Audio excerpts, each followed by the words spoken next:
Telugu Desam party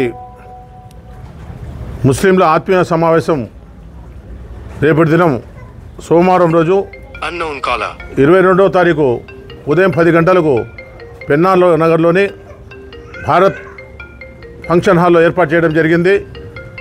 ముఖ్య అతిథులు నంద్యాల వడదాడి గారు తెలుగుదేశం పార్టీ అభ్యర్థి, పార్లమెంట్ అభ్యర్థి భూపేష్ రెడ్డి గారు పాల్గొంటారు.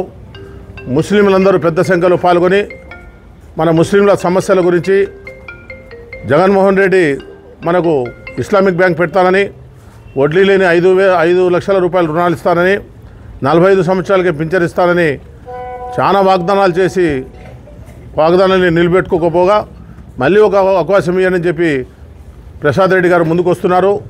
ప్రసాద్ రెడ్డి గారు అవినీతి సంపాదన సంపాదించి ఓట్లు కొనే పద్ధతిలో, నాయకులను కొనే పద్ధతిలో ఆయన మాట్లాడడం జరుగుతూ ఉంది.